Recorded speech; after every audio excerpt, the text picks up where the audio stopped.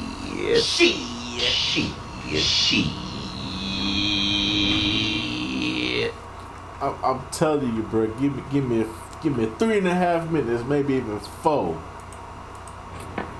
Give me the keys to my car, though. You ain't going nowhere. Get up off me, girl. See, there you go again. Bring your ass downstairs, showing off in front of these fucking neighbors. Get your ass back upstairs. Fuck you and these neighbors. I hate you. I hate your ass, too. I love you so much. I'm just saying, though. Give me 3.5 minutes, maybe even 4. It's on and popping. To Malcolm either. He's tired of being constantly pushed around by Bloods always celebrating every time he gets some new shoes. He pulls the gun that up until this point he had no real reason to have with him, but he's seriously been carrying it to school every single day. Even with this newfound power, it's still obvious that this isn't who he is, and it's admirable that he still maintains his manners in such a tense situation. Please, just give me the bag. Since he's just invented a new and advanced system to sell the drugs, Malcolm goes back to Jacoby to see right here when he pulled the gun out. I thought this was gonna be a bad situation. I thought like at the end he sells the drugs, he gets away with it, and then he gets shot by the dude because he upped the blicky on him. I thought this movie was gonna have like consequences behind it, because it seemed like the type of movie where they could spin it and make sure that you understand that there are consequences for your actions. So I really thought that was what was gonna happen, but it never came into fruition. To tell him just how he managed to pull it all off, which goes all the way over Jacoby's head. See, he's used to people selling drugs the old-fashioned way, so he's lost on all this stuff like Bitcoin, which is probably why it was easy for Malcolm's hacker to get into Jacoby's system and make it look like Jacoby was the one handling all the selling and profit. Haha, gotcha, bitch. Malcolm uses this as leverage to make sure that he gets into Harvard and goes back to his regular old life. He even makes an attempt to go to his senior prom, but did I mention that Nakia is a terrible human being? She stands him up to the prom, but shows up to his house to give him a speech about how he acted earlier. That wasn't me. Yeah, it was. But it's not though. How the hell are you gonna tell this man who he really is? On top of all that, they had a conversation earlier about how Nakia missed her prom, but wasn't mad about it because she really only wanted to go to Six Flags the next day, and didn't. So I guess to give Malcolm the same experience, she buys 2 tickets to Six Flags for them to go, and tells him she'll be picking him up in the morning. This isn't romantic at all. The look on Malcolm's face is like, but bitch, I wanted to go to the prom. The women in this movie took a massive back seat compared to the women in The Wood. Facts. Well, at least we get to see Malcolm dance better than Mike did during the credits. Let's get to the grade.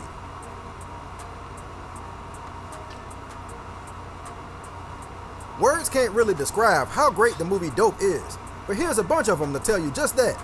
The movie does a fantastic job of updating a quite frankly tired movie trend that has been done to death by this point, and flipping it upside down by telling the story from a point of view that's never used. The black geek and nerd culture is often overlooked in cinema because, like the movie Dope says, it's often conflated with being exclusively white. Highlighting it on the big screen not only made the movie come off as fresh and unique, but it also opened the door for new takes on the same old drug dealer and gangbanger tropes. Everybody in the movie is actually a good person who's pretending in some way. Malcolm and his friends are nerds who only sell drugs out of fear, not for financial gain. Dom was a good guy who let his insecurities take him down the wrong path and even lost the respect of a girl who used to like him for who he used to be. Jacoby went to Harvard for God's sakes, but realized that unfortunately he could be more successful doing something illegal. Dope is a movie about posers who all have a somewhat valid reason to be in the position that they're in. The underlying message of the film is all about the choices you make. The music in the movie is top notch and full of 90s hip hop songs that would probably resonate more with somebody my age than somebody younger. I loved it though, and sometimes only watch it back just for the music. The women characters could have been fleshed out a little more and given more time, but considering all that's going on in the film, that can be forgiven. For Shameik Moore and Kiersey Clemons to be first-time actors, they also killed their roles, along with everybody else in the movie. Rick Famuyiwa hit it out of the park with the spiritual successor to The Wood. Although the movies are completely different, they both do a great job of capturing a snapshot of the black teenage life of their respective time periods. My grade for Dope is an A-. The movie is not just a hood classic, but a certified classic, period, and required viewing no matter who you are. And that's it for this episode of The Black Track. All right. As usual, let me know what you thought. It's crazy how all these classics that we've been going back through the 90s and the 2000s so far, you didn't harshly graded these movies, but we get to this movie, it's an A-. Come on, Chief. We can't be disrespecting the classics, though, but you're entitled to your own opinion. You're entitled to your own opinion, brother. But anyway, so that's just gonna about do it for this one, man. Hey, man, Dope was definitely a good movie. Definitely dope to hear, pun intended. It was dope to see from a nerd's perspective, you know, see from a casual perspective. I would say, I wouldn't necessarily say they were nerds. I would say it's from a casual perspective. I don't really think the term nerd is something like what is a nerd these days? Everybody dresses like a nerd and has the same interests as a nerd. So I asked the question, what the fuck is a nerd these days?